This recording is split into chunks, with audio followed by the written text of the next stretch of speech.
That was always the conversation. Like, it didn't impact, the younger generation in that way. Well, they can still get it and spread it to other people. And so while kids are not at high risk to die or be severely sick from coronavirus, they still represent about a quarter of the population. So it is critical for them to get vaccinated to stop the spread of the virus. And think about it, kids are going to school. The older generation, older people have, for the most part, a lot of them have been vaccinated. So if the kids are vulnerable, then they're contributing to how the virus can spread. All right, now 1 million people have signed up for the Affordable Care Act coverage after Joe Biden reopened it. And he reopened that back in mid-February, the special enrollment period. And since it became law more than a decade ago, it's helped out a lot of people. So now with the Affordable Care Act, typically enrollment during the year is limited to people losing job-based policies and experiencing other major life events like divorce. Donald Trump, the former president, refused to relax access last spring, even though it was a pandemic. So now new and existing customers who go there can take advantage of premium subsidies that are enhanced. That's part of this $1.9 trillion coronavirus relief package. And this generous assistance lasts for 2 years. It's also reduced monthly premiums by more than 40% from, on average, $100 to $57. And if you make less than lower income policyholders, you can actually have your premiums eliminated completely. It's important for people to have access to health care, especially right now. Absolutely. It should be a right to all Americans. I agree. But, this is America. We don't do right by all Americans. Never have. I don't think we ever will. But, we can fight trying. All right. Well, I'm Angela Yee, and that is your Front Page News. All right. Get it off your chest. 800-585-1051. If you're upset, you need to vent, hit us up right now. Maybe your family's still up right now playing Monopoly, yelling and screaming all through your crib. Right. Maybe you just need a little sleep or whatever it may be. Maybe you've been telling your job you don't have Wi-Fi on your computer at work now every single time you come in and you still don't. Those computers are like 10 years old. Don't sugarcoat it, Yee. Tell them how you really feel, Yee. Come on, how can I How long you been working here, Yee? Do my job how many without stations you syndicated Wi-Fi? on, Yee? Tell them all the things you got to do, and then they give you that computer. And just to play white devil's advocate. Okay. It's not like Yee comes up here. You know what I mean? It's There's not no like Wi-Fi. You know what? I got Wi-Fi. You know I'm what? here. You know what? Touche. Yeah, it's not like you're here, Yee. But why would I come here if there's no Wi-Fi and I can't even work? Point. You can't pop in every now and then be mad when you don't have your necessities. Listen, every time I've been here, there's been no Wi-Fi, and then I'm like, you know what? I'm not coming in tomorrow. That's not true. Because they tried to fix this computer like 5 times, and it still doesn't work. It might be time to buy a new $200 computer. Yeah, I got Wi-Fi though. I got my own computer. But get it off your chest. 800-585-1051. It's The Breakfast Club. Good morning. The Breakfast Club. Wake up, wake up. Wake your ass. This is your time to get it off your chest. Whether you're mad or blessed, we want to hear from you on The Breakfast Club. Hello, who's this? Yo, this is Ahmad from St. Stephen. St. Stephen, South Carolina, the 843. What's up, bro? Uncle Charlotte, what's going on? Yo, I'm kind of mad because yesterday I heard the show Envy. You got to stop. You want Uncle Charlotte to be your gyno doctor, and that's the your gyno. Stop one day. You need Tell a him, brother. gynecologist. I don't need a gynecologist. But Charlamagne's a doctor. I knew exactly what he meant when he said gyno doctor. What did you mean? Listen, I knew what he meant. It got to stop one day. Tell him, brother. And listen, one more thing. Y'all been debating, and Uncle Charlotte, I got the answers. Y'all been wanting to know about Elon Musk.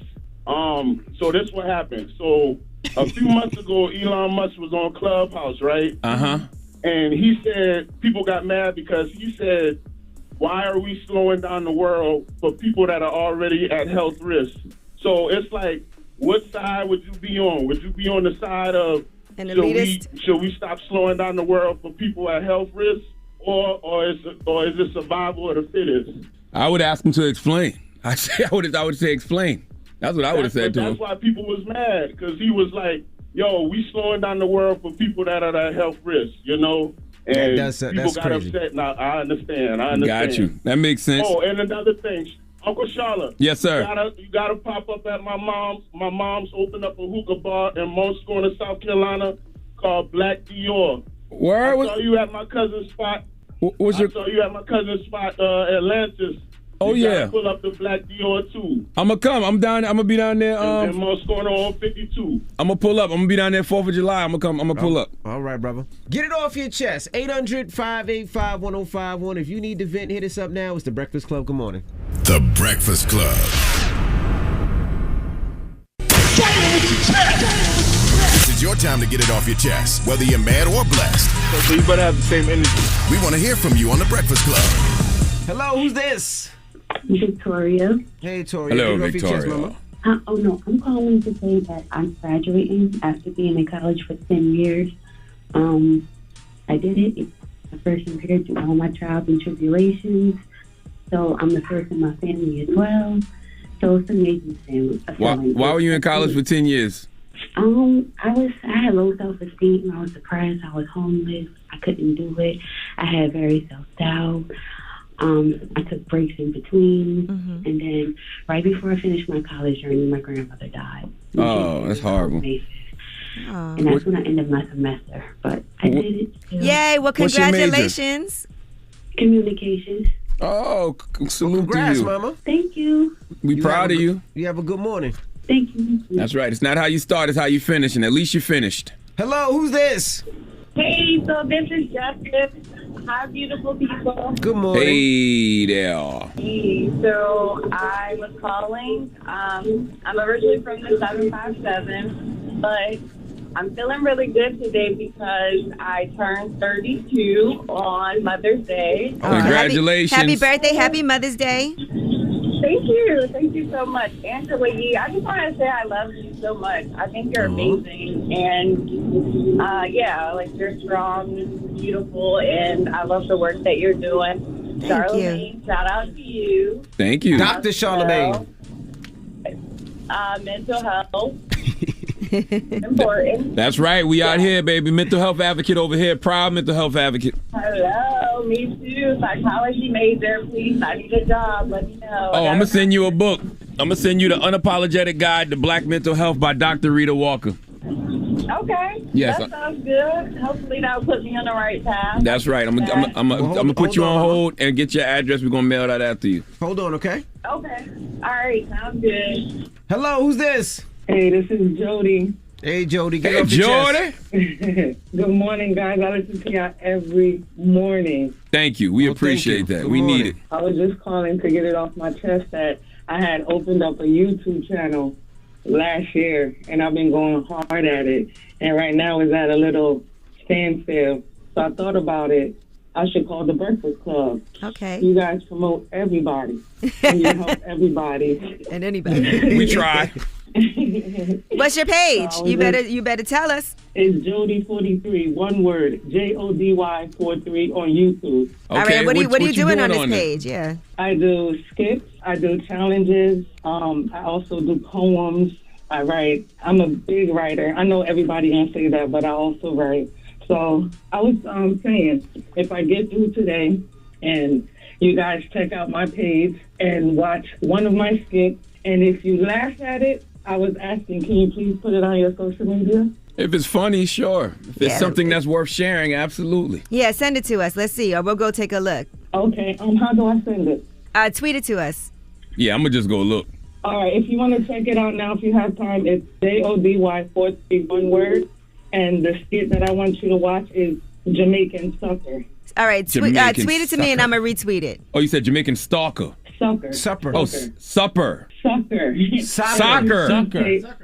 SUCK. Oh, Jamaican sucker. Sucker. Yeah, I did a remake of I'm Gonna Get You Sucker. Okay. All right. You know the part when the lady took off everything? Don't give away too much. All right. So what is it called? Wagwan gonna get you sucker? Get it off your chest. 800-585-1051. Now we got rumors on the way? Man, there's so much to talk about today. I want to talk about Portia, but I'm going to save that for a little bit later. Yes, and we are going to talk about Portia and Fallon and Real Housewives of Atlanta. And apparently there is a lot of drama going on, and we got to get into it. It's too much for me to even describe right here, but, can you, I guess, marry your friend's ex-husband? What? That's weird. All right, we'll get into that next. It's The Breakfast Club. Good morning. The Breakfast Club. It's time the chick. This is the Rumor Report with Angela Yee on The Breakfast Club. Well, T-Pain was on Twitter and he told his followers the producers are the ones that deserve all the clout because y'all really don't be liking these songs. Y'all really just like the beats. When you hear a certain producer's tagged, you don't give a F who's on it because you know you're going to like the beat. Give them they flowers. Notice I said y'all don't be liking these songs. Y'all know what effing songs I'm talking about. If I was talking about any other era, I would have said those songs. We on the same page, but y'all ain't reading between. Feel me? Yeah, I'm not reading between because I need more context. Because since when don't producers get the credit they deserve? There's not a fantastic producer we don't know about, even in this era. And I like the songs. I just don't like the beat. I like the song usually makes the beat sometimes. Well, to me. I agree with him on that. It goes both ways. Yeah, I agree with him about the beat. It can go either way. Sometimes you like the beat more than the song. Sometimes you like the song and you be like, the beat could have been better. True. It just depends. Sometimes both hit together. It's a case-by-case basis. Yeah, I think it's mostly about the beat and the hook for me. The hook. Yeah, it's the beat and the hook. But I will say if the beat is whack, the song usually isn't that great. Yeah, I just need more context rare. about what he's talking about, though. Because I know it's a lot of producers I like right now. Salute to my guy Jetson made it. But listen, I'm never mad at giving producers their credit. Nah, never. All right, now Wendy Williams and her man have already called it quits. And if you guys recall, she was doing this whole challenge. Yeah, remember she did this whole challenge and we talked about it up here where she was looking for a boyfriend and then she set up with this guy, Mike Esterman. And the older white guy? Yes. Okay. Well, it looks like they already have broken up. Now, he told Page Six she deserves to be with someone who may have more time. And according to reports, they have drifted apart. Well, one person who was commenting on this, NBA Youngboy's mother, you know, Wendy Williams has spoken about NBA Youngboy getting locked up, said some negative things about him. Well, here is his mom responding to this news. Wendy. Girl, you should have knew that wasn't going to last. You knew that man couldn't keep you around, bringing his property value down. She's 75 years old, running around here telling everybody's business but her own business. She knew that wasn't going to last. So some people are happy, I guess, when, you know, things like that happen. Man, y'all think Wendy Williams, like, I was looking at everything that her and Jocelyn went through, and then people were going at Jocelyn for her on her reality show for screaming at the girl for coughing. Did y'all see that? I did. That was hilarious. I didn't see it. All right. I saw that yesterday. Somebody sent me that. Somebody texted me that. I thought that was hilarious. Yeah, I guess the problem is when you're malicious to people, they're happy when things don't work out for you. Right. Well, I mean, people believe in this thing called karma. You know what I mean? And they feel like you get back what you put out, which is usually the case. All right. Well, let's talk about Portia and the Real Housewives of Atlanta. There's a lot of drama going on with this. Now, apparently, Portia is happily in love with Simon. Now, Simon was married to Fallon, who was introduced to Real Housewives of Atlanta as a friend of Portia, right? And rumors are that Fallon is going to have a peach for this new season. And here is Portia talking about now being in a relationship. Now, the fans want to know, honey, what's up? I will say this. I am happy. I am in love with my new love, and I'm excited about it. God is good. You know, my family is amazing. They support me, and I will dish on it a little bit later. So wait a minute. So Portia's friend, she just married Portia's friend's ex-husband? Yeah, she's engaged, not married. She's engaged to Simon. Simon was married to Fallon. They ended up filing for divorce. They got divorced earlier this year.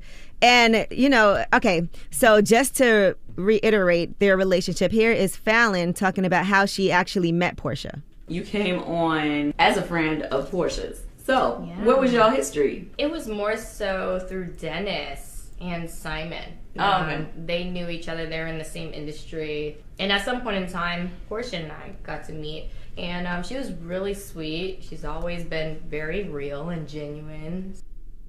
Man, what is going on here? Sound like y'all talking about cryptocurrency. I'm so lost. What is happening? Now, Simon posted on social media, I'd like to seize this opportunity to thank every well-wisher of Portia and I, whether via phone, text, or DM. You affirm my belief that finding love is possible for everyone who genuinely seeks one. Getting married again was never a question in my mind, but when did not expect to be blessed with a mate so soon. The interesting thing about life is that it is an individual journey. Portia and I, with the support of our loved ones, have chosen to travel together as one and spread love and positivity to our community. Now, Portia posted, our relationship began a month ago. Yes, we are crazy in love.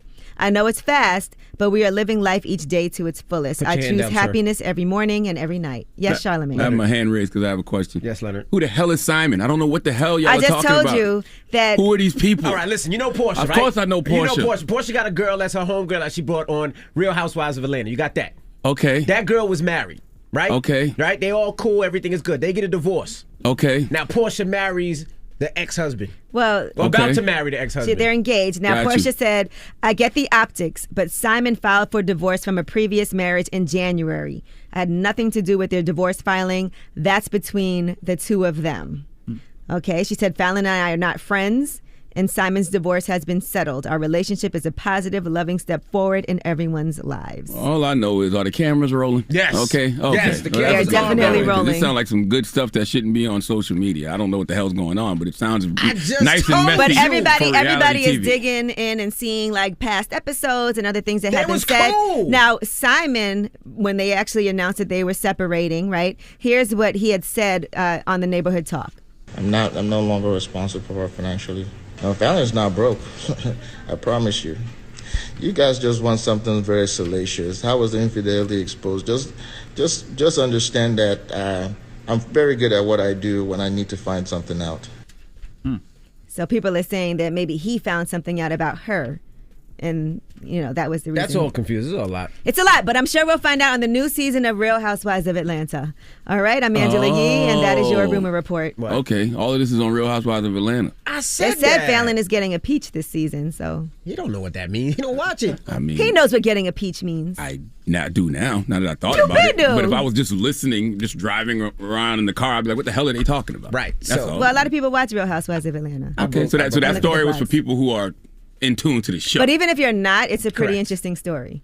If you know what's going on. Right. Well, I didn't know what the hell That's why y'all we talking just about. broke it down. So could you marry your friend's ex-husband? Now, there you go. Keep it simple. There you go. We're going to talk about that There next you hour. go. And I want So, to hear Envy, from you could out you? there. What? Marry? What? Marry your friend's ex-husband. No. No, I'm sorry. I couldn't. Okay, he has morals. Nah, I have morals. But 800-585-1051. We'll talk about it next hour. Could you marry your friend's ex-husband? That would just make me think that maybe they was always plotting on my ex. You know what I mean? Why are you looking at me like that? It's just weird. Why that, are you looking at me it's like just weird that Don't you're look at me even. like that. It's just weird that you're considering marrying Somebody's anyone's ex-husband. ex-husband. I said no.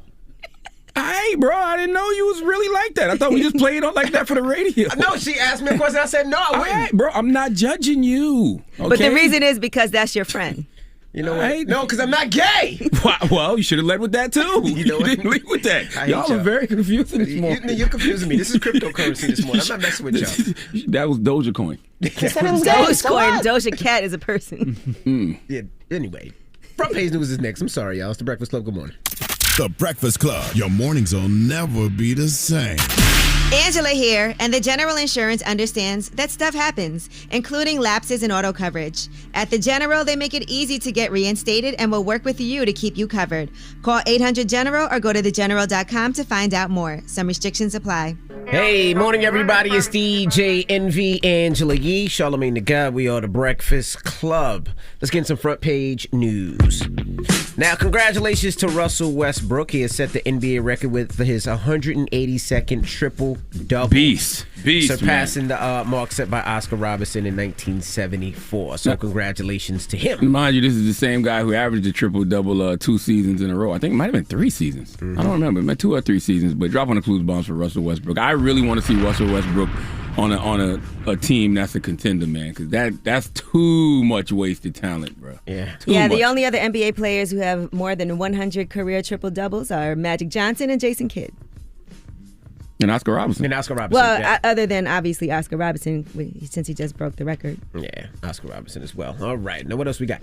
All right, now a group of 40 state attorneys generals are asking Mark Zuckerberg to abandon his plans. He was planning to launch a version of Instagram for children under the age of 13. They said use of social media can be detrimental to the health and well-being of children who are not equipped to navigate the challenges of having a social media account. Further, Facebook has historically failed to protect the welfare of children on its platforms. So what is Instagram now? Isn't Instagram for kids now? Can't kids get on Instagram? Parents are very skeptical. You saw Lala just let her son join Instagram, but I guess it's going to be something that's prioritizing safety and privacy. And they said they'll be consulting with experts in child development, with child safety, with mental health, and privacy advocates, and all of that. So they want to develop something that's different, no ads. And it's like a Instagram for kids under 13. In 10 years, they're going to be doing studies on the brain and the impact that social media had on the brain of all people.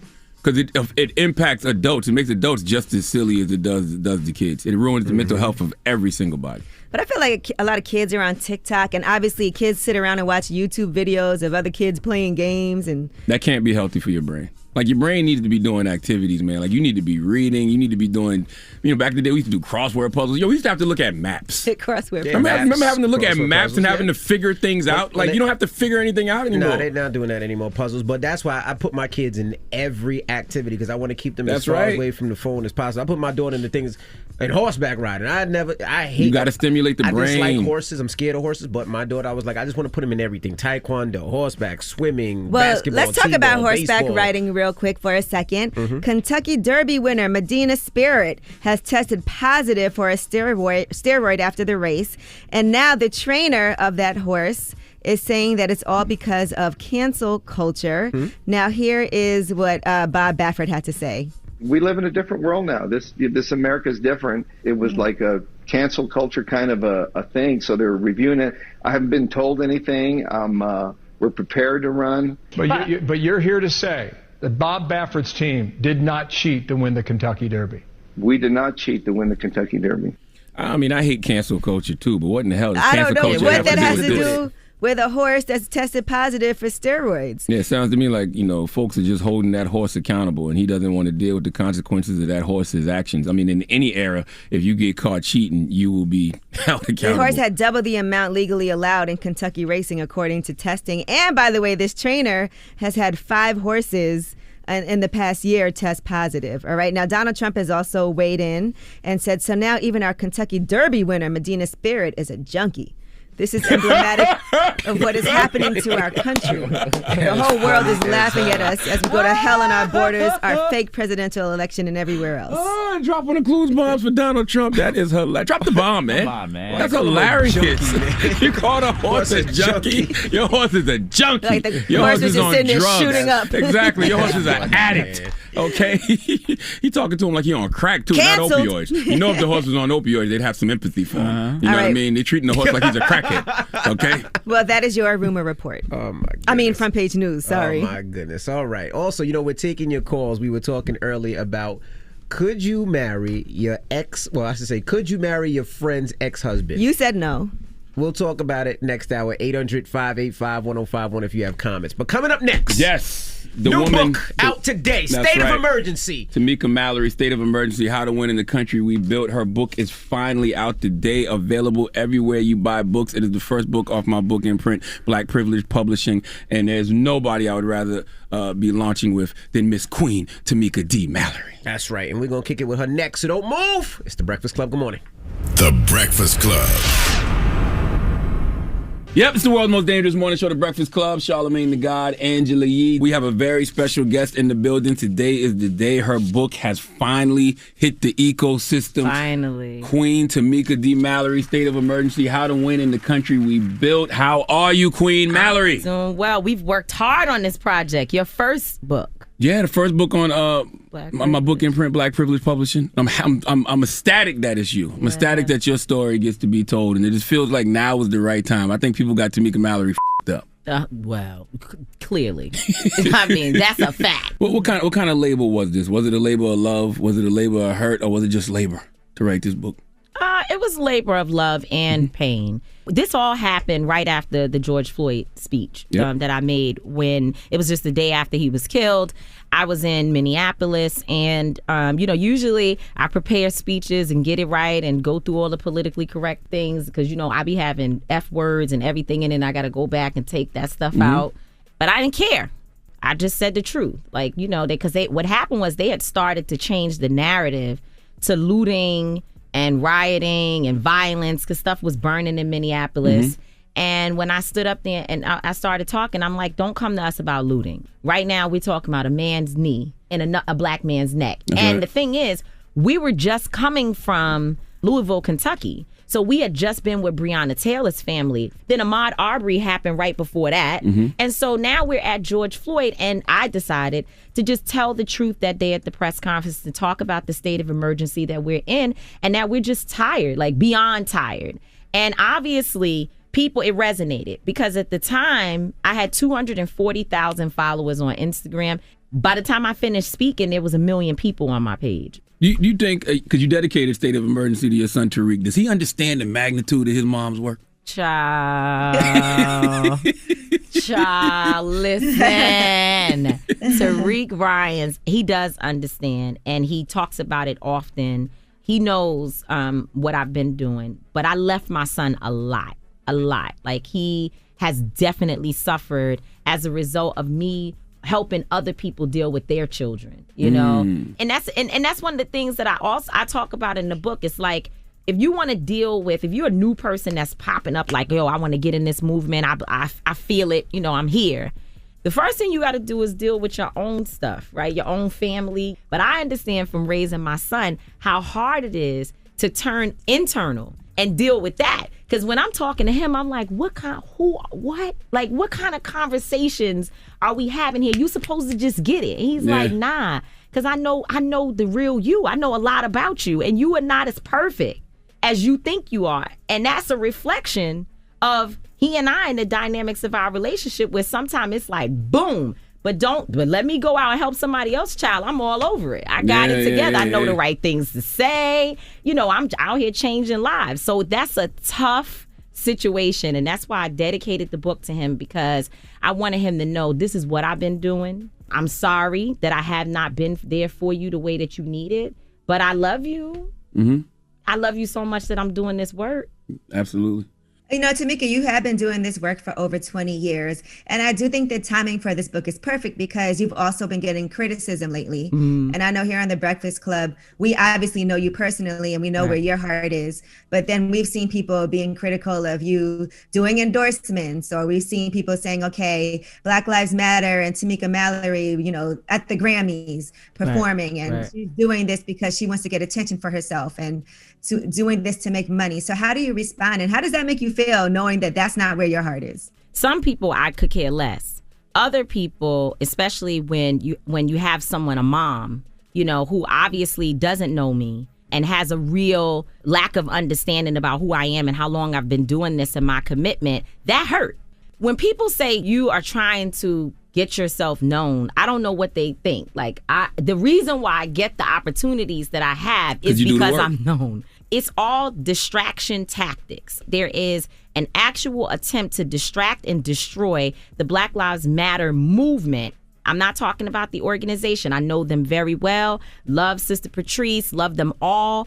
But I am not a part of Black Lives Matter, the organization. My organization is called Until Freedom.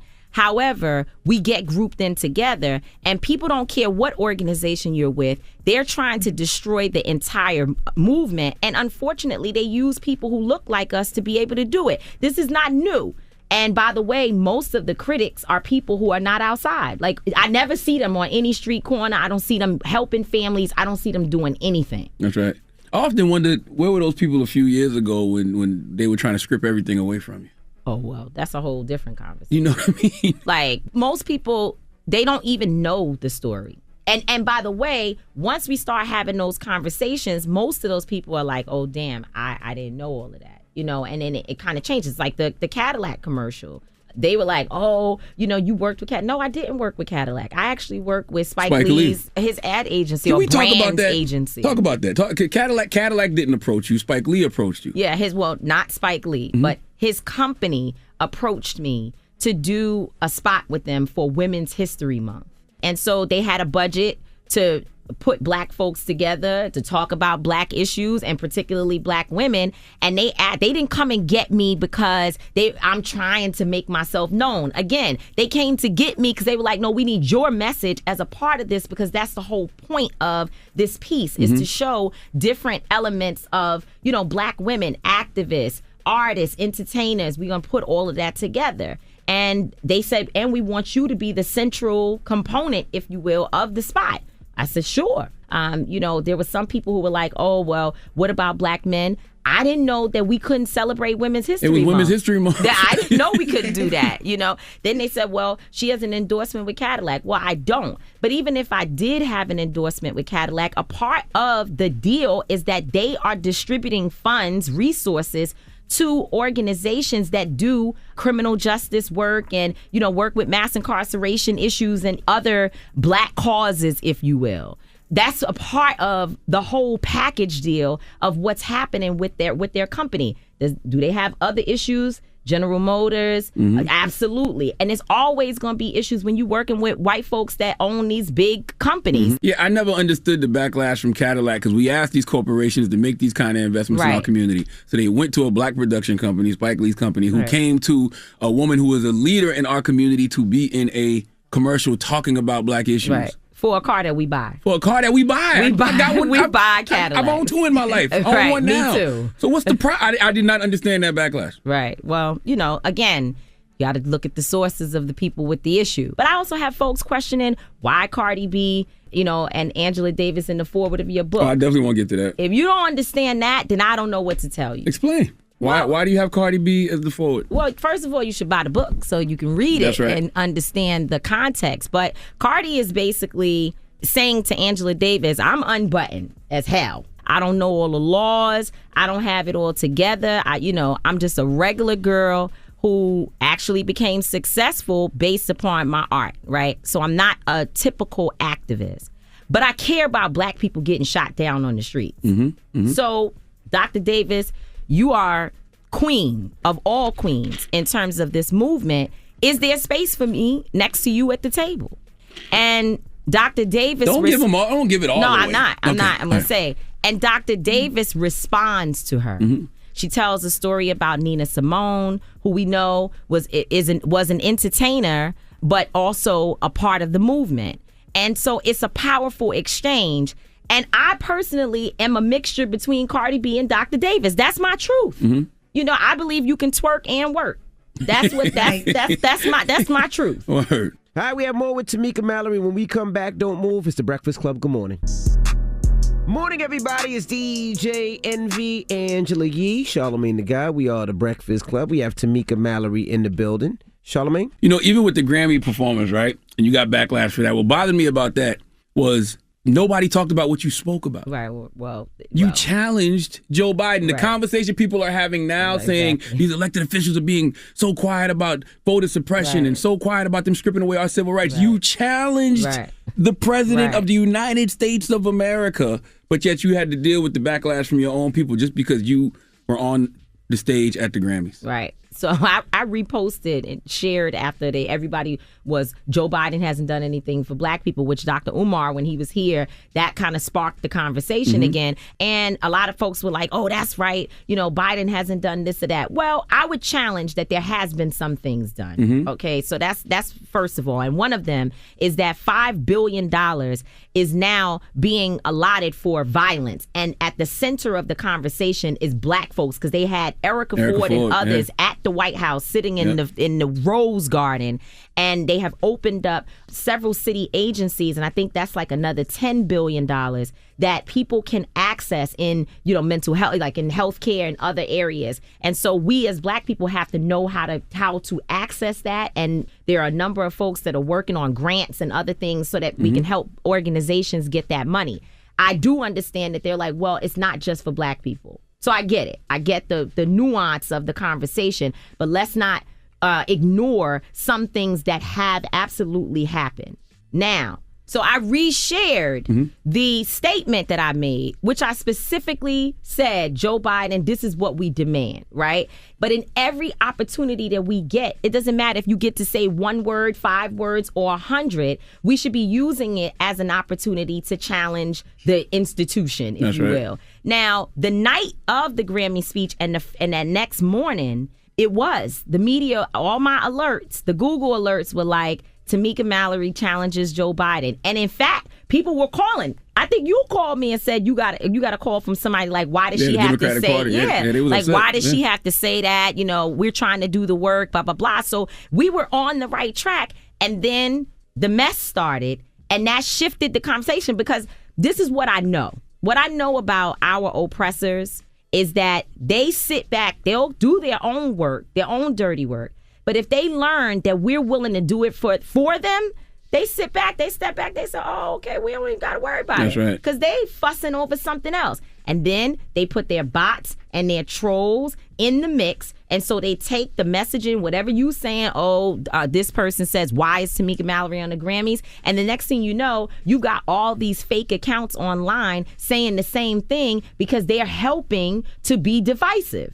It's a strategy. It's a real easy to figure out strategy. We got to be smart enough to understand that those are coordinated attacks, right? Because it went from you, then it went to Patrice. That's right. It was coming at Sean. Like that's not coincidence. It's not. Like it's not. It's not. And they basically tried to make people believe that Patrice took money from the Black Lives Matter $90 million that they raised in the last year and used it to buy homes. But if you read the story, you see that she's been buying homes since 2016. Mm-hmm. And actually, that's what everybody's been telling us to do. So Patrice actually is doing something to secure the future for her child. But the way they tell the story, they know how to shape that narrative to get you upset, believing that she's still... And then we find out she's never even taken a salary from Black Lives Matter. She's a writer, an author who has a really significant book, right? She is TV production she company. does TV production.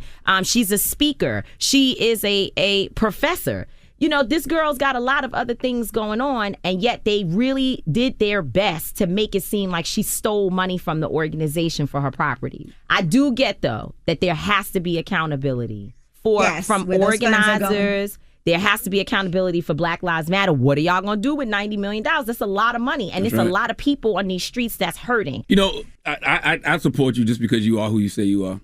And I don't want to tell all the business, but I've had conversations with you. I remember one in particular a few years ago when you called me and you were like down to your last dollar, absolutely. if anything, right? Yeah. That was in 2019. Yes, and I remember you saying verbatim, I cannot take any money from any of these corporate people because if I do, as soon as I do that, I'm just like all these other activists who are doing it for the wrong reason. Yeah.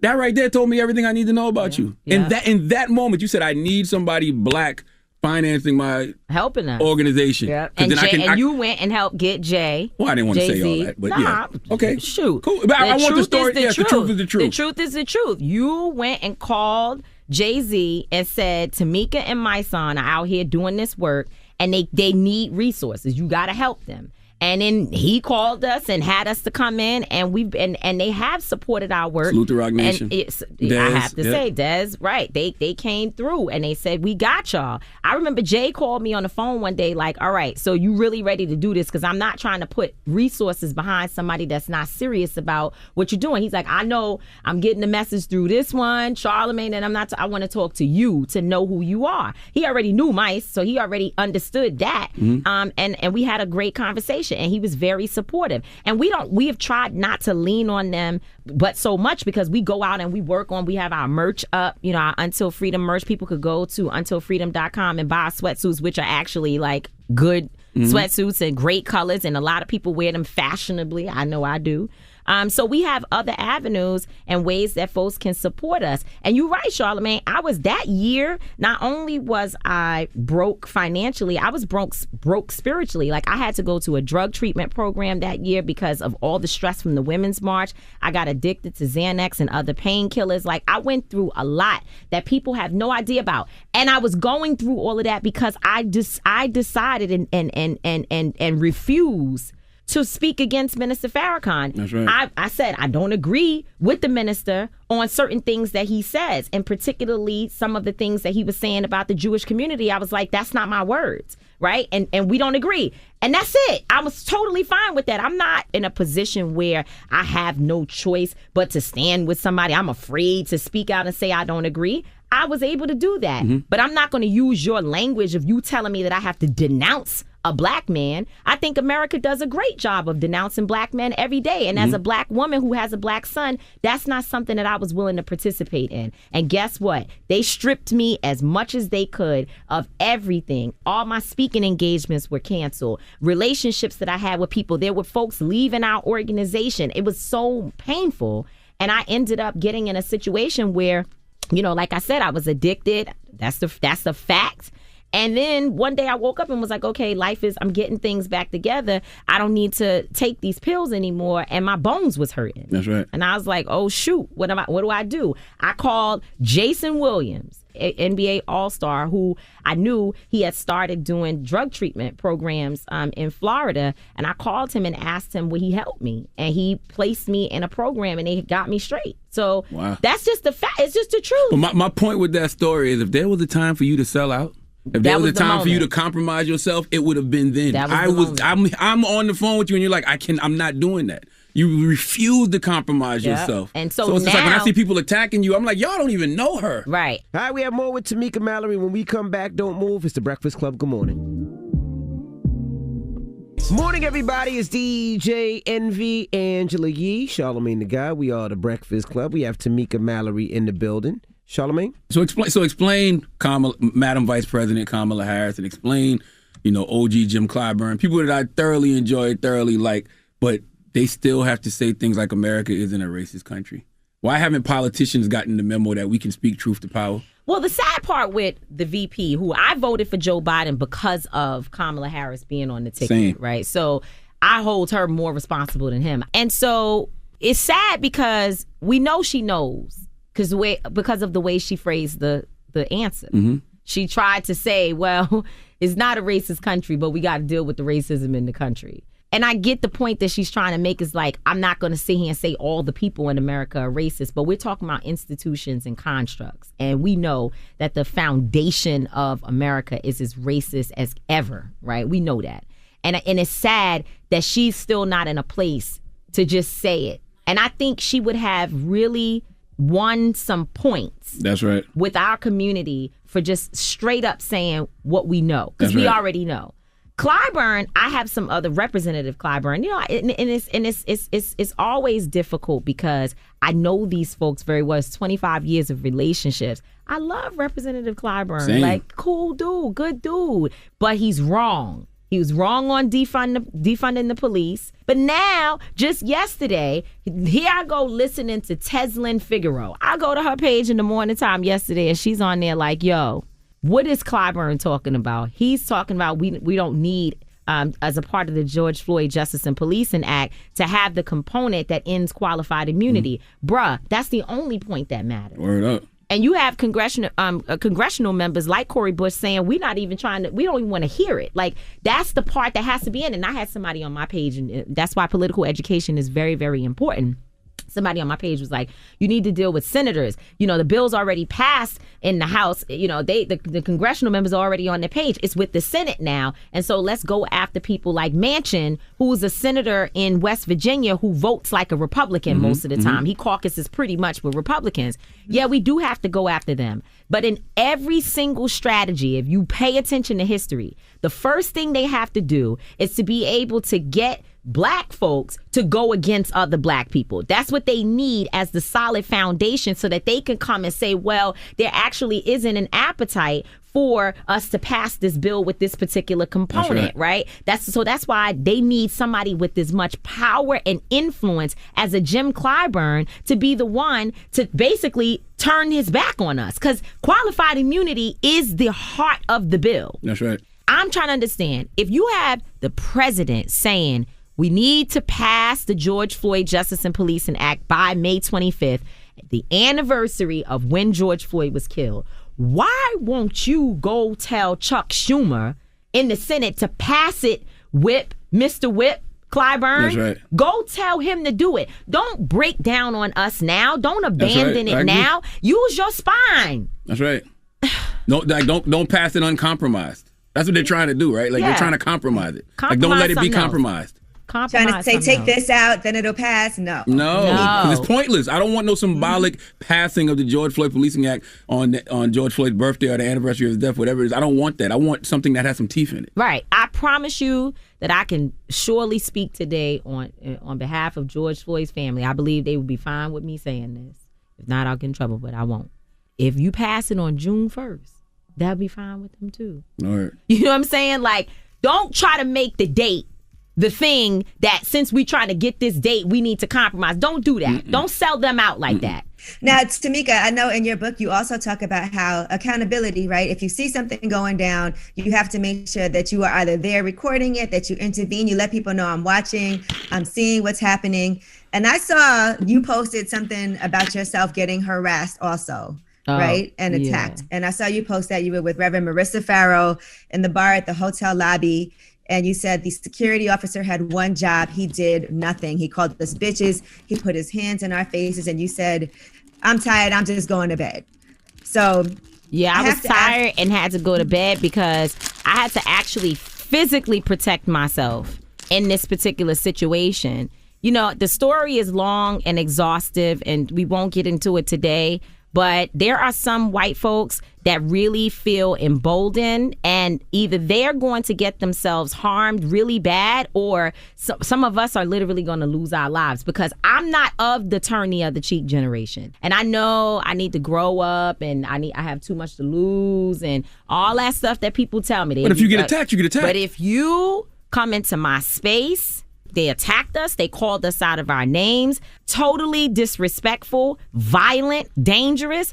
I'm going to fight. In this bar where we were, which, by the way, we weren't even in the bar to have a good time. I was literally studying scripture for a speech that I had to give the next day at Jamal Bryant's church at New Birth in Atlanta. I was literally working with the pastor. I had called her and said, could you meet me downstairs for just 30 minutes so that you and I could look at my message, because I'm a little stuck around the ending and I want to make sure I'm on the right track. So she says, okay, let's go downstairs and meet. We sit there, order one drink. We're working on it. And a white man comes and starts menacing myself, my family member who was there, and other black women who were sitting at the bar. I have a text message from the black woman who we did not know that was sitting there. The way that he was bothering her, she texted me and said, I appreciate the fact that you stood up to him.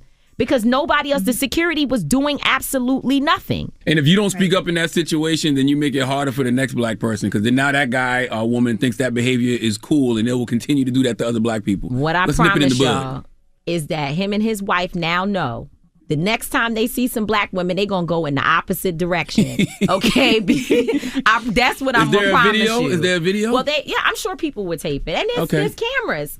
There's another video that's online of my son and me and I think Angelo in Staten Island, where I caught this woman taking pictures of my license plate. And what I saw, the commentary online, because you see us fighting, you see us getting ready to get into a serious altercation. And my mouth I'm a black woman. I can curse better than anybody in the world. You want to go into a cursing fight with me, I can put words together. So you hear me in the video cursing these people out. And the commentary from folks was like, yeah, but y'all only showing us what happened when they got upset. Why are you not showing us how this all started? So I didn't even worry about it, because I know what happened. She was taking pictures of my license plate, and I went over and asked her why. And she looked at me and was like, because I feel like it. So, damn. Okay. Yeah. So I don't even need to say anything else. That's what happened. So that's why you see us in a situation. Yeah. And by the way, we on the streets. We are outside. Anything can happen. And if people get the impression that you playing or you afraid or you would back down, do you realize, we probably be dead. You fooled out here. Yeah, I'm not. We ain't with it. Yeah. And you know my son ain't with it. Absolutely. At all. And he literally be trying to de-escalate all the time. He worked so hard the other night to try to make sure that this incident did not go any further. And sure enough, it just didn't work out. Word. All right. We just want to make sure we don't have a wrong narrative out there. Absolutely. I don't care what the narrative is. I'm going to spin it. Don't even worry.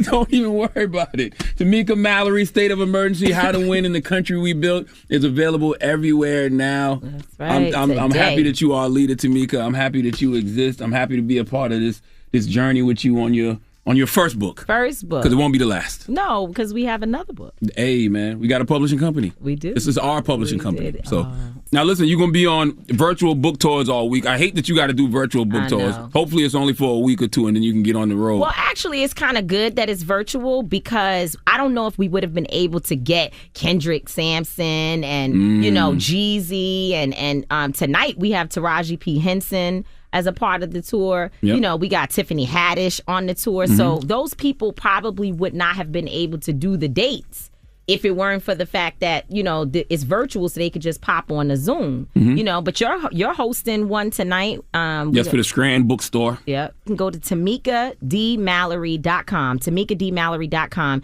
and you can purchase tickets. There's a lot of powerful people that are on the tour. Tonight's the kickoff. It's going to be great for Taraji to be joining us. My son's going to be on. That's right. It's a great day. So go to TamikaDMallory.com. Yep. Okay. Get your tickets. It's Tamika Mallory. It's the Breakfast Club. With them chances All right right. now, so slim. Morning, everybody. It's DJ Envy, Angela Yee, Charlamagne the Guy. We are the Breakfast Club. Good morning. Let me shout out to NASCAR. Shout out to NASCAR and John Cohen. John Cohen is, I'm not sure if he's the only, but one of the only black-owned NASCAR team owners.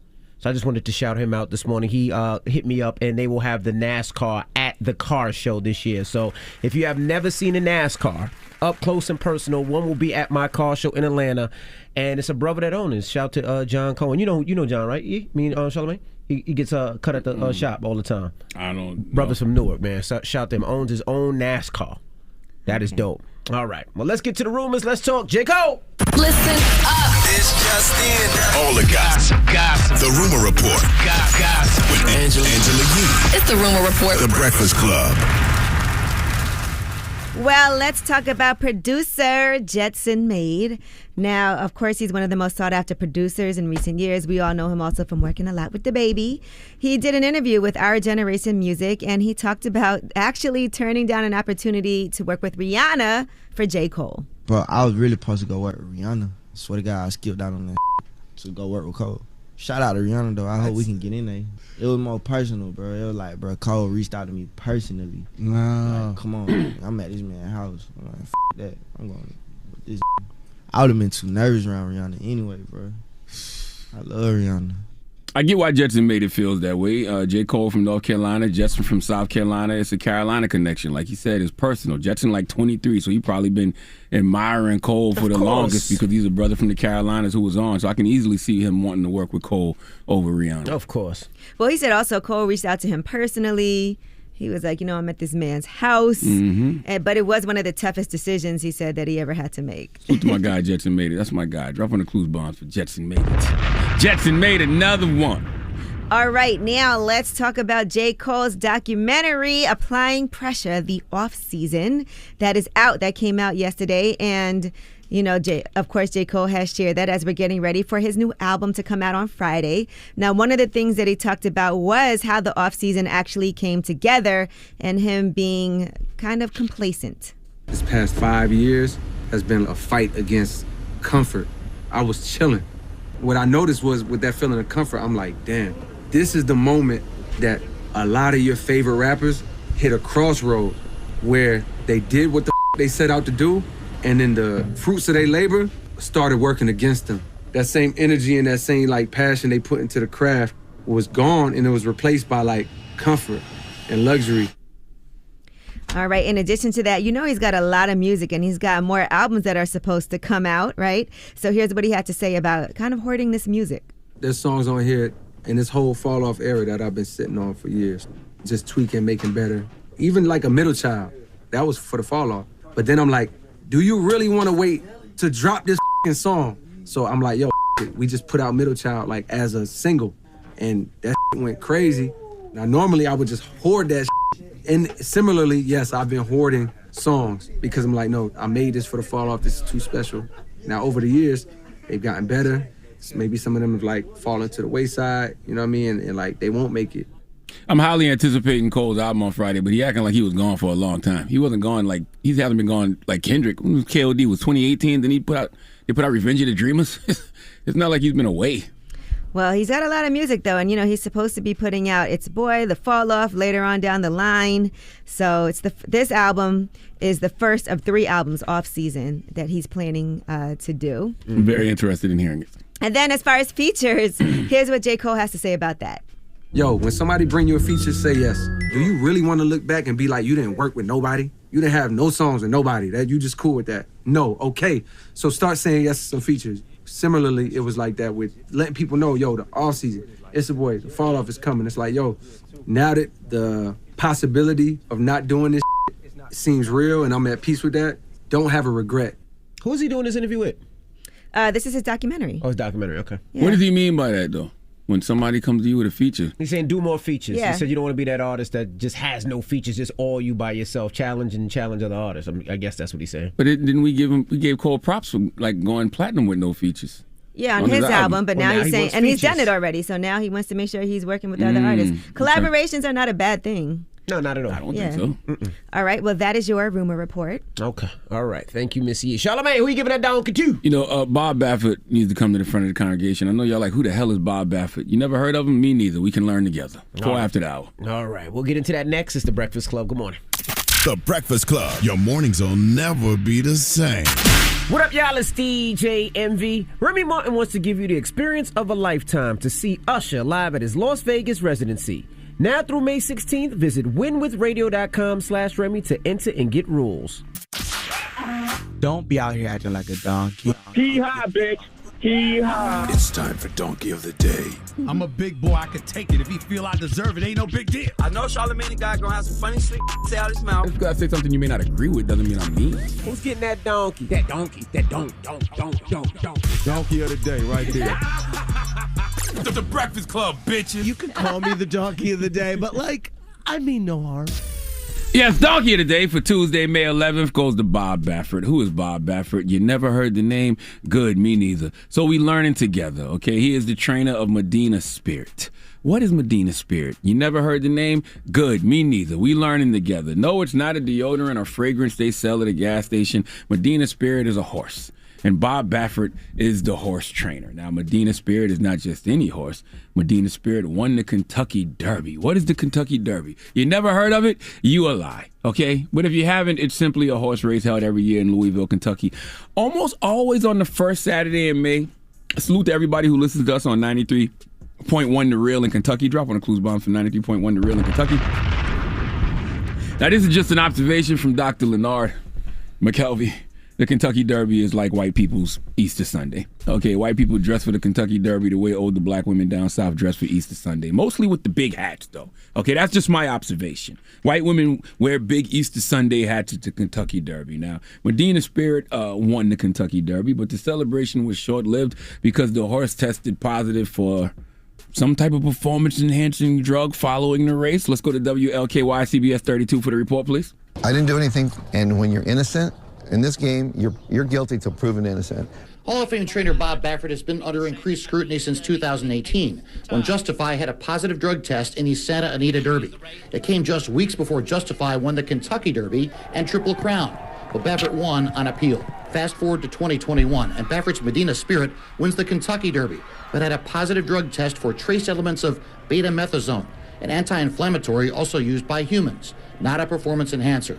It is a drug Baffert says he's never used on Medina Spirit and has the vet records to prove it. I would never do anything like that. It's just dumb. Okay, I don't know if he was or not, but we'll get to that more in a minute. We'll get to why Bob Baffert is getting donkey today, but I want to talk Donald Trump, okay? Donald Trump released a statement and he said, and I quote, and this is hilarious, "So now even our Kentucky Derby winner Medina Spirit is a junkie.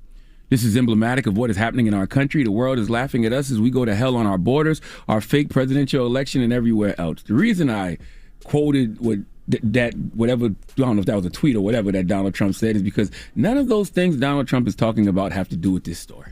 Okay, a horse tested positive for a steroid that said horse didn't choose to take.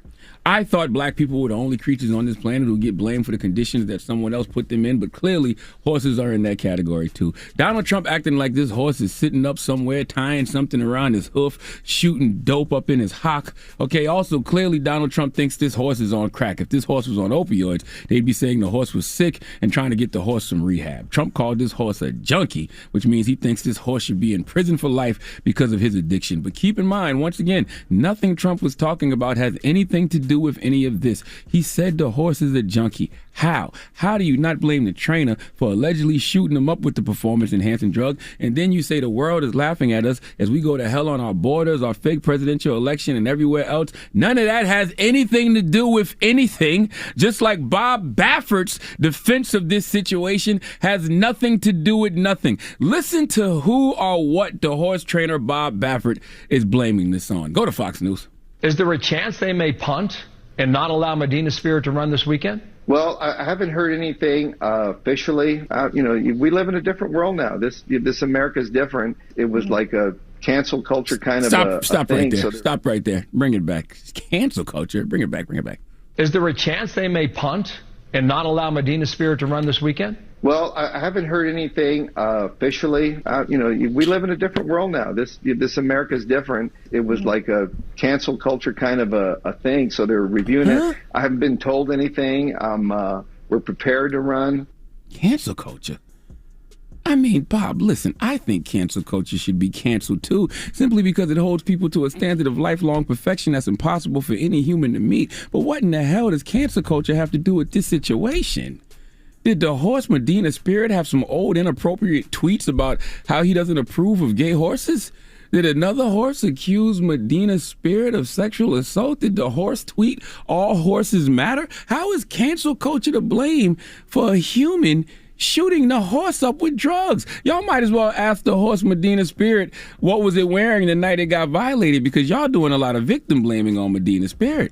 See, one thing about white men is they hate to be held accountable, okay? Accountability feels like injustice when you're not used to being held accountable. Sounds to me like folks are just holding that horse trainer Bob Baffert accountable, and he doesn't want to deal with the consequences of his alleged actions. So he's just reaching for one of the new enemies of the right, Mr. Cancel, last name culture. But just like Donald Trump's statement, that has nothing to do with this situation.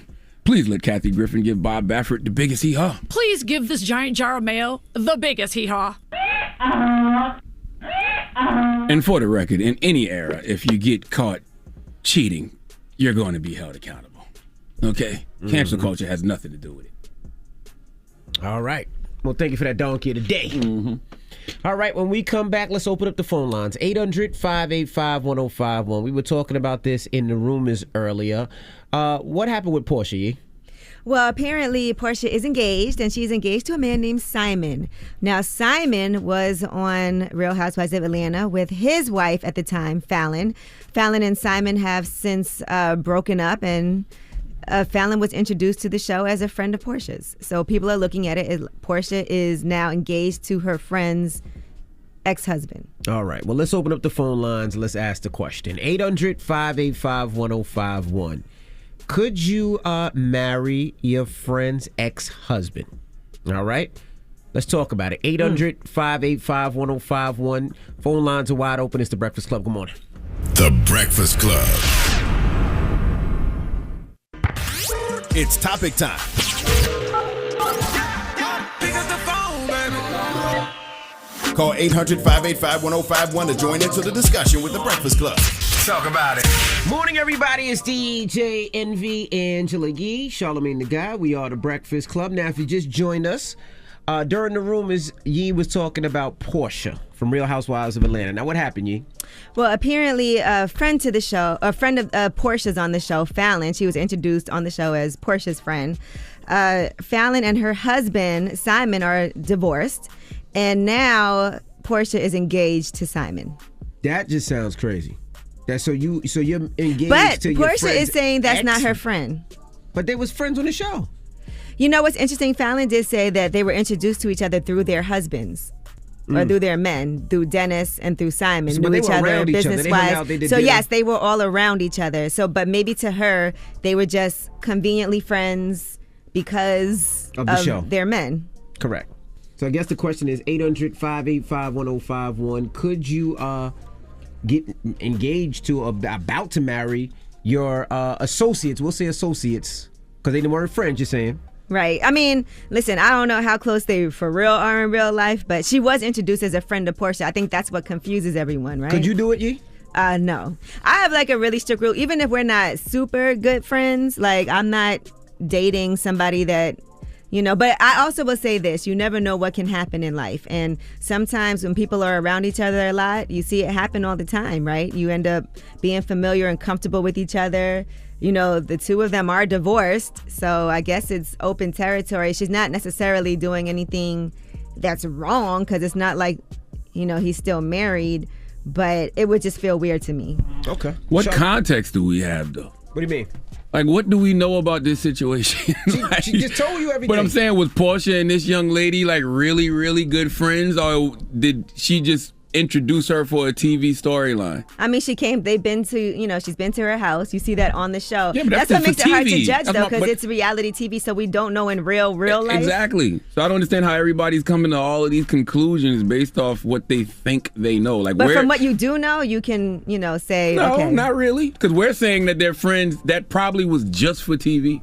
You know how on TV they bring in a new character and they be like, well, we'll say that you're this person's friend and this person brought you on the show and yada, yada, yada. So to us, it looks like, oh, that's her girl. But in reality, they probably don't even know each other. Right. But we're just talking about the way she was introduced as a friend of Portia. It feels like it would be wrong, but now Portia's saying they're not friends. Well, I put it like this. If they were friends, that's foul. Now, if we're not friends and I don't know you and I fall in love with this man, that sounds Okay, crazy me MB. saying that. It does. Fall in love with But, that I'm person. with you. But if they not friends, they not friends. But if they were friends, that's foul. Envy, you love who you love. It doesn't matter. All right, well, let's go to the phone. So, Charlamagne, what would you do in that situation? Would you just marry him? I don't even know what the hell's going on. To be totally honest with you, you know what I mean. But It's just messy. I think that Portia and this man and this woman know what's going on way more than we do. Hello, who's this? Hey, how y'all doing? It's RJ. Hey, what's up, RJ? What do you think, RJ? Would you do it? Would you marry him? Nah, man. I got morals. The women have morals, so I can't wait. Okay, you're right. You allowed to have morals. In the cookie jar don't mean you need to eat. Okay. What? Okay. He wouldn't marry him. All right. Well, thank you, RJ. Hello, who's this? This is Jordan. How you doing? Jordan. Hello, good morning. Jordan.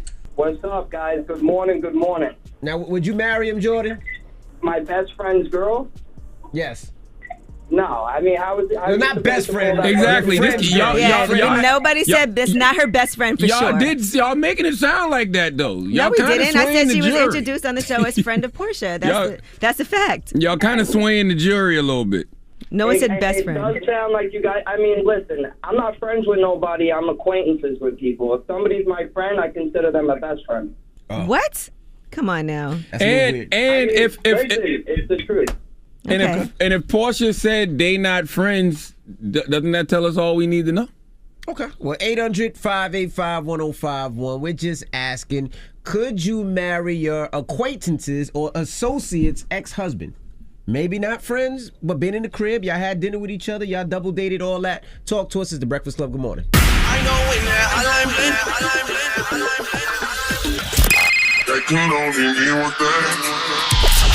Call me. Add your opinion to the Breakfast Club topic. Come on. 800-585-1051. Morning, everybody. It's DJ Envy, Angela Yee, Charlamagne the Guy. We are The Breakfast Club. Now, if you just joined us, we're talking about a rumor that Yee put in her rumors. You want to break it down, Yee? Well, yeah, I mean, I think, pretty much all the facts that we know is that Fallon was introduced on the show as friend of Portia. They know each other through their respective, Fallon's estranged ex-husband, Simon, and Dennis, who is Portia's ex. And now Portia is engaged to Simon. So, but big fact that Angela said last break, Portia said they're not friends. Yeah, now Portia is saying that they're not friends. So to me, that says everything I need to know. Hello, who's this? It's Keisha. Hey, Keisha, good morning. Good morning, how are you? I'm good. Talk to us. So, yeah, I would never do something like that, only because if we're running in the same circle and we're not friends, but we're kind of just running in the same circle, that's still gross. You've been introduced to these people, and you've been to their house, their home, and stuff like that. Yeah, I mean, it be happening all the time in real life, though, right? I don't know what kind of friends or associates you guys have. Goodness But this gracious. is real life. Yeah, it has happened in real life. This is real life. And I think that, Portia saying they not friends speaks volumes. But didn't she say they were friends before? She was introduced on the show as a friend of Portia, for sure. Yeah, that's how they were introduced. And Fallon did an interview with Candy where she even said that, she thinks that Portia's really sweet and that they are friends previous to this. Damn, well, one side said she's a friend, the other one says she ain't. Or maybe they're just not reality friends TV, anymore. guys Hello? and gals. Hello? Hello. Hey, good morning. What's your name? My name's Keisha. Hey, Keisha. Keisha just called, too. All right, so what are your thoughts, Keisha, in this whole situation? Listen, I love Portia, but I could not date any of my friends' husbands. I had to pull up on some of my friends' husbands with them for cheating on them, so absolutely not. Angela Yee and Dr. Leonard McKelvey. I'm glad you know, King. I got you. And Ramos, of course, my Puerto Rican brother. Yo, what's good, bro? He's not really Puerto Rican, bro. We finding out new things, bro. That's racist. What's racist? His real name is Danny Benjamin. Ramos. Ramos. Oh, okay. No, there ain't no Ramos. Exactly. That's a Thank fake you. name. He used to watch Girl Code, and he loved Lisa Ramos, so he took her name. This guy got an Irish last name. He tried to tell me I'm not Spanish. Hey, but I'm clearly black. 100%. So what's your thoughts, brother? Okay, so no, I'm straight, but I could just say. Why you have to start like that? I like how you let off with that. Good lead off. If I was correct, thank you. If I was in that position, I would not even give the other woman a chance, because that's crossing the line, and vice versa. Okay. I'm looking at all these celebrities who have done this before. That's what I'm saying. Yes, I think Brad Pitt is guilty of that too. All right, man. Brad Pitt, Tom Cruise, and Jamie Foxx both dated Katie Holmes. Yeah, it's a little weird in Hollywood. All Taylor right, so Swift and Katy Perry both dated John Mayer. So what's the moral of the story? I think the moral of the story depends on what's the situation. It's a generic question, right? Yep. Yeah. Would you date your We all could say we would never do that ex-husband's friend? No. until, you would say morally in your head you wouldn't, but What? In this it's situation, never happened to me. I think this is just reality TV. I don't even think that was Portia's friend. But what do I know? All right, well, we got rumors on the way. Yes, and new DMX music. There's going to be a new album. So we have the title, the release date, and also cover art. All right, we'll get to that next. Keep it locked. It's The Breakfast Club. Good morning. The Breakfast Club. This is the Rumor Report with Angela Yee on The Breakfast Club. So listen up. Well, it looks like Nicki Minaj might have some new music coming. How exciting is that? She just posted a couple of pictures of herself with the caption, Friday. Yeah, I mean, it's interesting, right? Because you assume it's music, but you just never know in 2021. It could be a clothing line. It could be a fragrance. It could be a documentary. It could be a documentary. Like, yeah, you just don't know what Nicki coming with on Friday. I would love to hear some And then new a lot music, of people were talking about her and Rihanna are now following each other on Instagram. So some people are feeling like it could be a collab. I mean, let's be for real. I'm just telling you what's I speculated. get it, but why would y'all think her and Rihanna doing music? Rihanna ain't put out music in 10 years. The fact that it's Listen. her and Rihanna following each other probably makes me even more think it's probably some product. You know what I mean? Some clothes, some makeup, something. I don't know. But we do know Rihanna's been in the studio, right? She has been in the studio, so she's going to be working with somebody, and I feel like this could be a good comeback for, first music out in a while for Rihanna. We shall see. And for DMX, they have revealed the title of his album, the release date, and also the cover art is available online. On DMX's Instagram page, it says 5/28, the legacy continues, #Exodus album. All right. Now, Ben Affleck and Jennifer Lopez were spotted together on a vacation. And this is 17 years after calling off their engagement. Let's not forget that they were previously engaged. Bennifer. Yes, that's right. And a source said that they've been in touch here and there throughout the years. They said Ben had reached out to her to see how she was doing. They had dinner together a few times within this last month. They were in regular contact, and they said after seeing pictures of Jennifer in DR, he wrote to tell her how beautiful she looked and how much he wished he could be down there with her. Of course, at that time, she was still engaged to A-Rod.